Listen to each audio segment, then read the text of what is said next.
At the far southern rim of the Blackwater subsector, where the galactic plane dissolves into empty void, hangs an asteroid-ringed gas giant known as Fathom.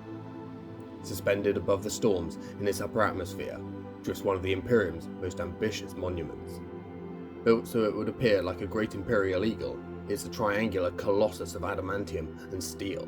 The structure is made of 4 heads and 4 wings in a perfect cross formation. It was once a proud beacon of conquest, wealth and stability, to serve as both a defensive platform and a regional logistics gateway. Today it is something else entirely. A great hive city turned upside down, gang infested, plagued by piracy. It is a corroding monolith of past glory, a dying evil desperately clutching onto life. This is Aquilla.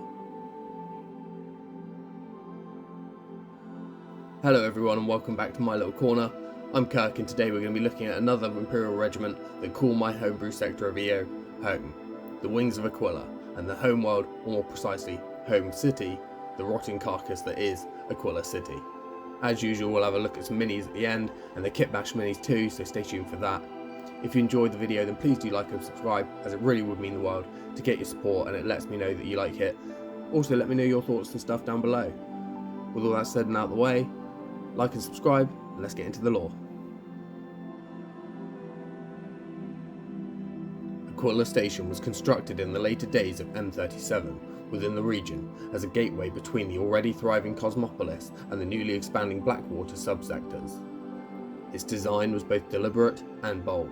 It was part fortress, part refinery, part palace, and entirely symbol. A golden bird spread across the storm, daring the void above and the storm below to test it. 4 heads separated by 4 wings, each looking a different cardinal direction. It was designed so that on approach it would appear as a 2-headed Imperial Aquilla from any side. Each wing stretching across kilometres, studded with defensive batteries, void docks and loading platforms. The body of the eagle housing the bulk of industry, surrounding a power core and decorated with 4 golden talons, each facing a different direction as well and following the wing line. While the eagle's tail feathers plunged into Fathom's clouds to harvest electricity, volatile compounds and storm minerals, with almost every level from top to bottom being riddled with habitation blocks, crew quarters and basic amenities. Each of the great heads serves a different purpose, one for command and control, a second for the merchant guilds, another for the cathedral and a fourth for law and order, housing the courts. Adorning it all like a crown were the houses of the elites, landing platforms, great glass dome covered gardens, monuments and every luxury the nobles could want. With the people of the EO sector riding a wave of success and expansion, this symbol of loyalty to the throne world would surely endear the sector in the eyes of Holy Terror and other imperial elites. Though the subsectors' worlds were distant to each other, with a number of worlds already established, more underway, as well as mining colonies to the east, the hope for Blackwater was high. Aquilla Station would look to be the hub of that activity moving forward, and for a time, it was. In those early centuries, the eagle shone. Merchants, noble houses, and guilds poured into its wings. Trade in lightning mined power cells and atmospheric chemicals turned the station's lords into princes of the south. And with wealth brought abundance. Food was shipped in, technology passed through, and Aquilla, for a time, proved to be everything it was hoped to be. A beacon of order and wealth at the mouth of a subsector destined for colonization. From this rose the talons of Aquilla, originally elite void troopers hired from across the sector, experienced in combating pirates and traffickers. These veterans would begin to recruit from Aquilla's direct populace as the population grew and began defensive operations in the Blackwater subsector, protecting merchants and civilian vessels between worlds. Extremely well organised and at the top of their game, they quickly became symbols of prosperity and confidence. Gilded in gold armour and cloth dyed bright yellow, void sealed and ostentatiously adorned, their gear rivaled some of the best raised planetary regiments in the segmentum. Equipped with fine las rifles and ornate boarding axes, it is said that the noble houses of EO and far beyond paid fortunes simply to have a retinue of talons stand at their back. They were defence contractors, mercenaries, law enforcers, and symbols of prestige all at once. Famous platoons of the time included, but were far from limited to, the Blazing Crests, known for their extreme law enforcement, and boarding vessels in tight formations with gold-plated shields. They made their mark in the early Aquillan history, laying down the law of the subsector. Then came the Sunhawks, specialising in void ship defence. They were the terror of raiders and pirates across Blackwater. As more and more people flocked in, the station itself was said to be sprouting new feathers as the wings and the body grew. By M38, the body had swelled to encompass the bottom of the wings, and by M39, it had completely obscured the feet. The eagle had grown fat. For a brief generation, Blackwater looked to be a bright place after all. New colonies began to spring up, and Aquilla soared as its people and warriors fast became icons. But the galaxy is not kind to its icons. The eastern mining colonies at the southern tip of the Pyranthos Vale bled their veins dry centuries before expected and were abandoned, their guilds moving north to newly found richer worlds with more potential. An increase in conflicts in other regions meant resources were pulled towards those wars and supplies began to run low. This, combined with the isolation, meant that newly found colonies and outposts were beginning to starve. The eyes of Io were slowly being pulled in other directions, and Aquilla itself was becoming an overpopulated mess, with the poorest of the people being funneled into the ever-growing and increasingly desperate spires that dripped from the Great Eagle. Whilst an increase in population meant more candidates for the soldiers of the Talons, as battles were fought, they began to lose more and more veterans and quality soldiers. Without their experience, Talon's effectiveness as a fighting force was quickly diminishing. Then came the defense of Logos, now infamously known as the Talon Conspiracy. Once hailed as the Talons' greatest triumph, the defense of Logos was in truth the lie that helped doom them.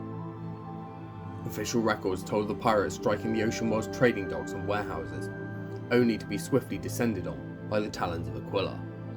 The battle would seemingly go from an overwhelming Imperial victory to a devastating loss when the Talons began to hem in and destroy the pirates' fleeing fleet. At which point a second pirate fleet would then show up, much larger than the first, and though both sides would suffer heavy losses, they were able to extract out with their comrades and destroy a large quantity of the world's oil refineries.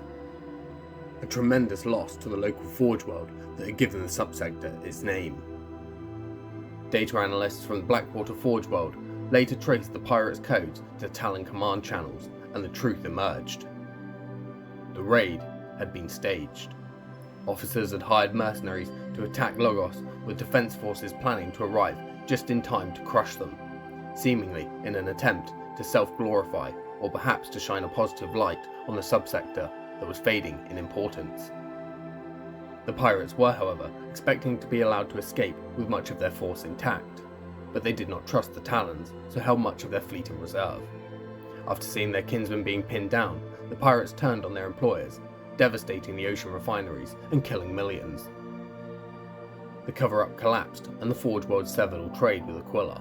Communication went silent, supplies ran dry, and whilst the station was allowed to keep what few tech priests and servitors they had, they would receive no more aid.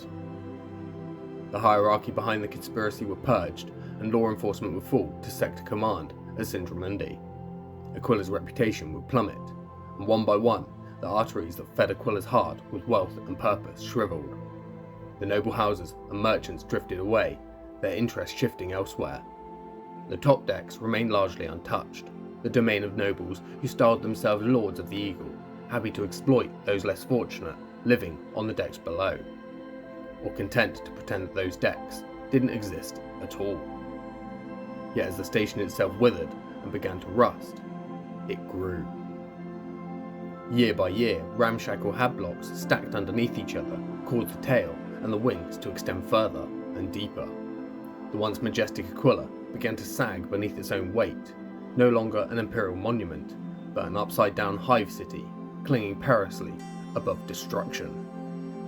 The middle and lower decks swarm with the poor, the desperate, and the criminal. Tight steel corridors, corroded and leaking pipes, electrical wires hanging. The smell is rank, and the noise almost deafening, and every day is faced with rodents, riots, and the rot of the station around them. The lower you go, the worse it gets. The sky of these lower decks is obscured by the station above, and is constantly raining debris, trash, excrement, waste, broken fixings, and worse, the dead, or sometimes even the living. Victims of crime and poverty, those who can take no more, and just like the strain of years of gravitational pull on rusted joints, platforms collapse, girders snap under the weight of disrepair. Entire buildings, blocks, entire districts vanish, with tens, hundreds, thousands falling helplessly into oblivion, and their deaths in the gas giant's endless storms. EO's command at Sindramundi would soon deem the station a hive city in and of itself, and therefore demanded it pay a tithe to the Imperium. And so under the governorship of minor Sindrasi elites, Talon's forces were reformed into the Aquillan Wings. Whilst this was also hoped to bring the population under control, a worse tragedy was yet to come. The great hive world that had been the main trading customer of the subsector fell silent, its population extinguished by a mysterious plague that left its hive towers ghosted and uninhabited. This planet would come to be known as Damnation. Its mystery would cause a ripple effect through the subsector, and its colonies, fearing the same outcome, would flee. But paranoid and unsure of what had truly occurred, EO would shut down all traffic in and out of the sector, meaning refugees wound up stuck on Aquilla with no home to return to, and no home to go to. This would lead to food shortages and a rise in crime simply unimaginable to all but the most corrupt. Some of the famous gangs would include the Red Hats, a gang of street thugs by most people's definition, that rose to power in the constant underhive wars of the city in recent decades. It is believed they have connections to many of the houses above, and this is likely out of necessity, as while being a criminal organisation, they do more to maintain order than anyone else, and are largely seen as the lesser of many evils within the city. They run most of the import and export docks on the station, and are beginning to take territory in the various industrial sectors. This dock access means they have quite a lot of control on the food supply, as well as having access to weaponry and armour shipped in for use in the guard regiments, stealing this equipment and leaving the guard with only the scraps. Yet they are not the only ones, and there are other gangs such as the Ripper Crew, the Spire Boys, East Deck 119, and the Quiet Ones, who press on their doorstep. Some other famous gangs include Annie's Angels, a torturous pirate crew of slavers and traffickers who move high amounts of narcotics and people through the sector, making use of a route known as the Fox Run to skirt law enforcement. They flood the city with drugs, making its populace dependent on their products, and the penalty for not paying up is death. Then there are the infamous Cloud Reapers, a gang of former talismen believed to have first made their mark in smuggling rings across the entire sector, under a front company by the name of Lysandra Systems. They are accused of trafficking Xenos trinkets, heretic scrap, and worse, recently famed for having one of their convoys ambushed in a horrific Drukhari raid, leading to the capture of an important member that sent ripples across the criminal underworld in the sector and beyond. Some within the gangs of Aquilla say that they are recruiting members and they have found something big up north before the entire gang reportedly relocated out of Blackwater subsector in the wake of the Drukhari raids. In the underhive of the Great Eagle, the law of the Imperium is a joke. Gangers paint their armour with mock gilded talons or tattoo yellow wings across their faces. It is said that some gangs had grown so bold they carved shrines to the Emperor from the station's crumbling supports, not out of reverence, but out of spite, just so they can mock it as it falls. Even the Guard blurred themselves with criminality. Entire regiments returned from campaigns as hardened smugglers or raiders, better suited to piracy than war. It is whispered that the Aquilla Tithe was itself a mechanism to export the station's worst scum, using the Guard as both an army and exile. Little good it did. Whilst the Talons would see reform into the Wings, it was hardly for the better, and the galaxy saw their weakness. With little to no skilled combat officers to train them, no space to train them if they did have them, little gear and fewer resources than ever, the overwhelming influx of new recruits was more than a burden. Gone were the golden suits and noble commissions. By the time the 9th Aquilla Regiment was tithed, their armour was a patchwork of void mining suits, flak armour, and any form of yellow or light brown cloth available. Their weapons were scavenged, repaired, stolen, or traded for. Copper replaced gold, iron replaced brass. Their once magnificent banners were torn rags. But still they marched, not because they wanted to, but because to serve in the guard was the only way out of the depths of Aquilla, but for the gangs, a bullet, or a very long drop. The Aquilla Guard have been deployed in dozens of conflicts across the sector and wider galaxy, and have failed in nearly all of them. Even when the campaign saw victory, the Aquilla Guard ate defeat. This is not to say that they haven't had victories, but in this instance, the regiment's failures are more notable than their successes. During the siege of Kiryl Vos, in the EO sector, soldiers would desert en masse to loot and steal from supply lines, setting efforts back repeatedly. They would then show a severe lack of discipline when they were sent into the cities to secure districts, abandoning posts, looting and assaulting civilians. More than once, a company was charged with dereliction of duty after losing ground, only to find them armed and intoxicated and belligerent. Eventually, Aquillan forces were pulled from the front entirely. At the War for the Screaming Plateau, in M39, their discipline collapsed even before combat began, with the 18th Star Wings, 23rd Copper Talons and 40th Stormplume regiments sustaining unusually high desertion rates, resulting in an increase in commissar oversight. Over the next 2 weeks, discipline-related executions would skyrocket, and once combat ensued, the regiment would underperform even by Aquillan standards, losing ground or abandoning positions across the front, with mass rebellions against their own officers and commissars. Then during the 12th Black Crusade, regiments of the Aquilla were placed in the front lines in many battles. Each one became a gruesome display of incompetency, with soldiers manning weapon systems they were completely untrained for. Accidents, misfires, and blue-on-blue incidents turned their lines into utter carnage.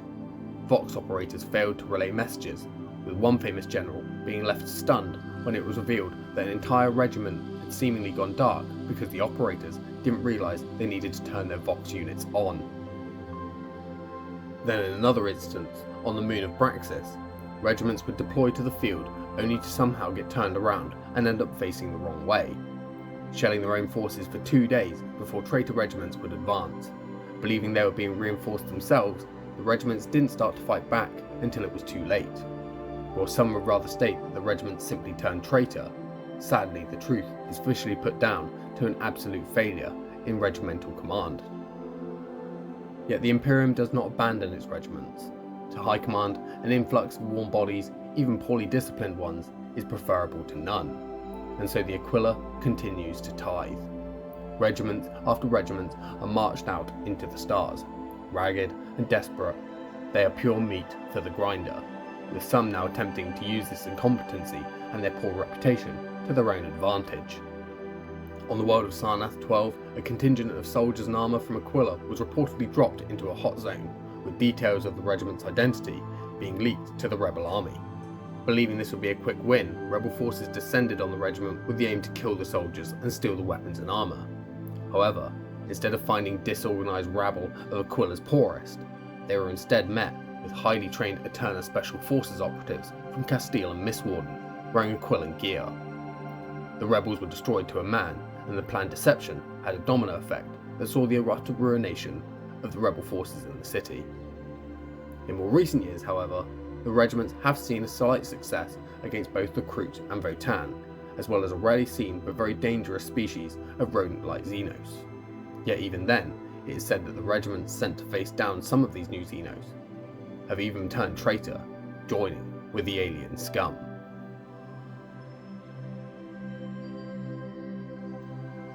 And so the Aquilla flies, a rusting wreck sagging into the storm of Fathom, an eagle that no longer resembles the symbol it was built to be, its wings spread wide with a million souls clinging onto the edges, its tail cracking beneath the weight of new construction.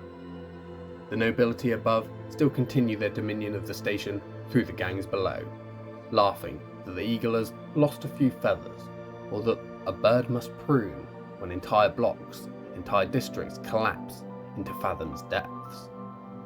The poor below live packed into spires barely held together, preyed upon by gangs and traffickers. Pirates swim like sharks in the darkness, waiting for weaknesses, and new opportunities. To be Aquillan in contemporary times is to be one step above trash. It is to be openly mocked on the battlefield, yet feared in the criminal underworld. Life is short and painful, and life in the Guard may be even shorter, yet still its ranks swell, still its people happily join the next wave of bloodshed, not for glory, not for gold, not even for the God Emperor, but because anywhere is better than living on the cold steel of Aquilla.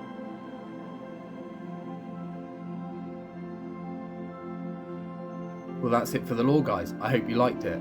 To go over the models, these are obviously genestealer cultists, and they're mixed with spare Cadian heads and some spare heads from the Chaos kill team, the blooded kill team that is. The arms are all from the Krieg inventory box with a few bits of like sprue strip wrapped around the guns to make them look a bit more repaired. I did have to cut down the shoulder armour a bit, as the Krieg arms have slight ridges to the top of the shoulder armour, and some of them I had to use like the sprue injection point on the sprue itself to just cut off a small circle or a semicircle in order to fill out the gaps in the armpits and widen them just a little bit. I also used a couple of guns from the actual genestealer box. The backpacks, I did have to cut the back down a little bit to get these backpacks on there. They're from Anvil Industries, and the standard is from an old Space Marine Tactical Squad box. I think these look fine on Guard minis, and because they're old Space Marine bits, it doesn't really matter anymore. You rarely see them anyway now. The same with the Aquilla on the Sergeant's backpack, and the small icons that are hanging from the chains, like the Aquilla and the little bullets. They're all from the old Tactical Squad box.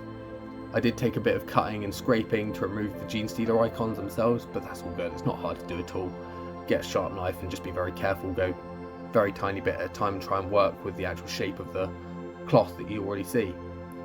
As for the lore behind them though, I thought it would be quite fun to have like a force that came from somewhere cool but genuinely sucked, and I thought what better thing to do than like a giant space station Hive city in the middle of nowhere. But it's truly a hell of its own, and the regiments are practically useless, but that's kind of the fun of them, because it's fun to have like characters that suck and are completely incompetent. Somebody needs to fill that role. You always need somebody who needs to be the ones who are rescued. They look cool though. The yellow and the copper I think works well together. I was inspired by some images online that I just went for it, and they turned out to be a bit more yellow than I'd hoped for, but I actually like it, and I'm really pleased with the way they turned out. But that's it, I'm afraid, guys. If you made it to the end, please do like and subscribe, as it would be great to hear from you. Leave a comment down below. Thank you very much for watching, and I'll see you in the next one for a Halloween episode of Blood and Skulls. Bye, guys.